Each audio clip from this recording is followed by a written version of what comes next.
This year's Super Bowl is poised to take the sports betting industry to another level. A record 31.5 million Americans plan to bet on Sunday's matchup between the Los Angeles Rams and the Cincinnati Bengals.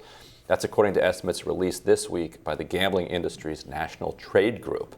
Both the amount of people planning to bet, up 35% from last year, and the estimated amount of money being bet, up 78% from last year, are new records. It's not all fun and games. The Super Bowl is one of the most perilous times of year for people with a gambling problem. Public health advocate from Philadelphia and a recovering gambling addict, Harry Levant, told the AP the ongoing wave of sports betting, advertising, and numerous incentives to get people to bet is reminiscent of the tobacco industry's efforts to get people to smoke and continue to do so. Levant also said legal sports betting is increasing a public health crisis in America involving problematic gambling, telling the AP 1 out of 2 people struggling with a gambling problem contemplate suicide, and 1 out of 5 will attempt suicide. I am one of those 1 out of 5. Obviously, yeah, difficult time of year for gambling addicts. I mean, I'm a libertarian. I don't think policy should be made at the level of, the minority of people who struggle with a kind of issue. I don't think it should be prohibited for everyone. I think you should be able to open a casino. You should be able to go to a casino. Just because some people can't handle that kind of thing doesn't mean it should be banned for everyone, right? Am I wrong? Right. I mean, a public health response is probably more effective than just straight up banning it. Like, just allowing people to understand the risks, educating the public, and showing them the downsides. Because when people get out of control, lose everything, that's when they start to contemplate suicide, because now they have taken their stable life that they had, and their spouses and their children's future, gambled it, lost it, and now have to face those consequences. And for some of those people, they just can't.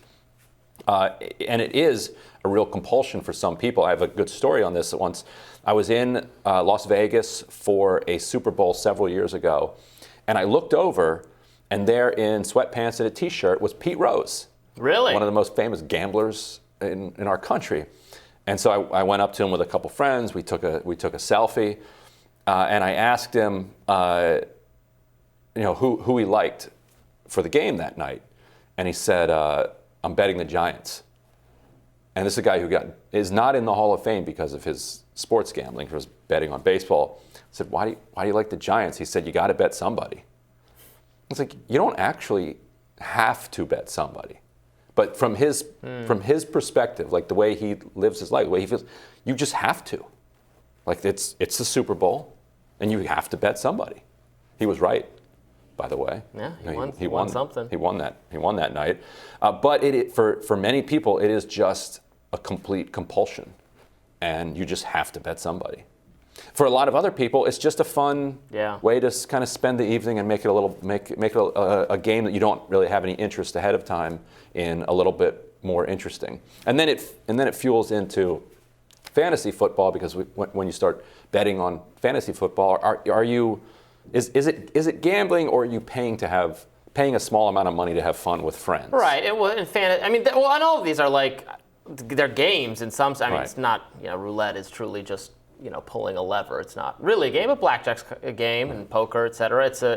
I don't love to gamble. I like playing games. So in my family, for the Super Bowl, we would always do what is it called? Football squares. Do you ever do those? Yeah. Where you do numbers across like a just totally random stuff. Yeah. Yeah, but so then it's fun. So then you pick your squares, and then the numbers get filled in, or maybe the numbers get filled in, then you pick your squares. But anyway, so then you're just looking for the score, and you want the last digit of the score to be like 4 and 7 or whatever, if those are your numbers. So then as a kid, it was fun to think, well, okay, if there's a field goal and then a safety and then some ridiculous scenario in the next three minutes, then I would beat my Aunt Carol and get $5 or something. Yeah.